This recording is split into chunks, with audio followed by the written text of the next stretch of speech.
Welcome to Writing Wednesdays, and today we're going to talk about should you be a writer. Now, last Wednesday we talked about am I a writer? So if you pass the test and you had about half of those habits or rituals or anything, then you might want to watch today's video because now it's talking about should you be? Do you have what it takes? Or could you possibly get that way? Because just because you don't have all these today don't mean you can't get them as time goes on. Okay, number one. Again, do you love to write? You need to love writing in order to get into this profession and to stick it out. And because this is not something that you can just start one day and then stop the next. It's something that you have to continuously do day in and day out to succeed. And I am someone who firmly believes that you need to write regularly. Maybe not every day, because I know a lot of people don't, but regularly. So many days a week, or maybe like you're a weekend writer where you write everything on the weekend. But you need to get in that writing time regardless. Number two, you want to write. I find that very important because a lot of people are like, oh, I don't know if I want to write this, and then I want to write that, and then I want to write that. Me, I've always been a thriller, psychological mystery writer. It's just what I do. Ever since I was a teenager, I knew that's what I wanted to write. Now, granted, when I was a teenager, I did focus a lot on romance because at that time in your life, that's kind of what is going on, especially in high school.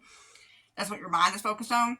So there was a lot of romantic elements in what I was writing back then, but it still had that overall mystery, that overall death or murder, or it had that element to it, no matter what I did. So I stuck with that. And then I also was in a vampire craze when I was a teenager, and my son is named after two vampires. I didn't notice that till I read in his baby book, but it is true. So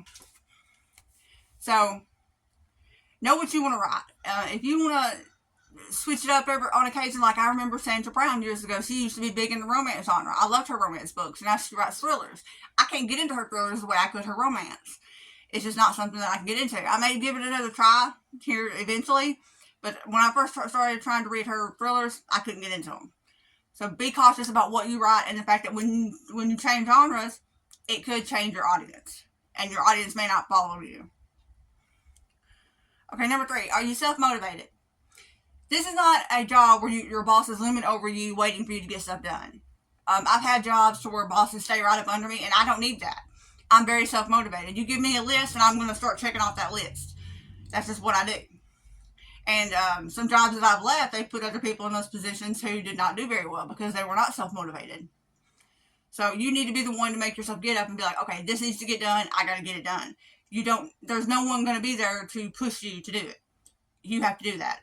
So if you're not self-motivated, think about ways you can get yourself self-motivated.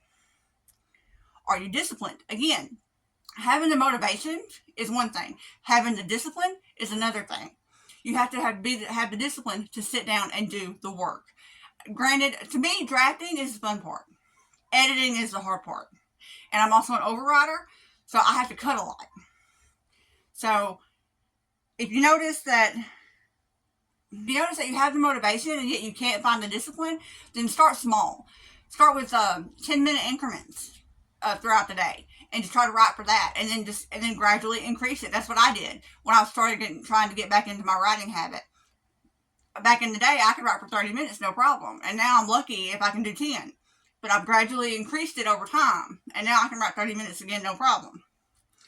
So just, if you don't have those qualities, don't forget you can work on this stuff. This isn't something that you're automatically born with. You can work on these traits and make them a part of who you are. Are you driven? Writing is a very competitive market. Every book you write is going to be judged by thousands or hundreds of people, or however many people read it. And they're going to compare you to people. And then not to mention, once you write one good book, the pressure is even more intense to make the next one better. You're constantly having to better yourself. So you have to be driven enough to ignore that and keep going. I think this is a problem with a lot of writers because once they hit the top, they don't know what else to do. Like Harper Lee, when she wrote To Kill a Mockingbird, she didn't write again after that because she couldn't top herself. Make the decision right now that you're not going to let that blind you. Just keep going. If your next book bombs, oh well, write another one. Try again. So, do you have a thick skin? This is something you can develop because not everyone is going to like what you write. It's just not going to work that way. You cannot please everyone. There's a lot of people I know that don't like psychological thrillers. They want strictly romance. There's a lot of vivacious romance readers, if that's your genre. People who can go through 10, 12 books a week with romance. Psychological thrillers, they usually take a little longer to get to because you're having to plot it out more, in my opinion. Maybe I'm wrong. I haven't wrote a romance, so I can't tell you how difficult or easy it is. But you got to have that thick skin to know that one person's opinion doesn't count for everybody's, and it's hard not to. It really is, especially with those of us who were probably bullied in school because we're nerds. We are used to wondering about what other people think, and that's something that we need to stop, especially if you want to be a writer, because you're not going to please everybody. Okay, are you willing to fail and then do it again? You have to be willing to put a book out, watch it bomb, and go back and write the next one. You have to be willing to keep going. That is something that I asked myself when I was a teenager, when I first decided I wanted to be a writer. A lot of people were like, there's a lot of starving writers out there, and in my mind, I'm like, that's not going to be me, because I'm going to have a day job. I never once thought that I was going to just sit at home all day and write. I never thought that. I always thought I would have a day job. And so I kind of break the starving writer conundrum because I intend to keep my day job. I like my day job. Why would I quit it? So that's something else to consider, is if you're willing to fail repeatedly. If I can write my book and one person in the world enjoys it, to me, that's enough for me to write the next one. I'm not success driven. I love to write, and I'm going to keep writing whether people like it or not. Even if I don't make any money, I'm still going to do it. So make that decision for yourself today. Are you willing to promote? Okay, even if you do go the traditional publishing route where they will give you a little bit of marketing, they are not going to do it all. You have to do some of it. Read books on marketing, watch YouTube videos, study it. I've got a lot of books here that I'm trying to get through about marketing, Facebook ads, Amazon ads, which ones are better, which ones are cheaper, because I'm paying for it myself. And I'm having to consider those options.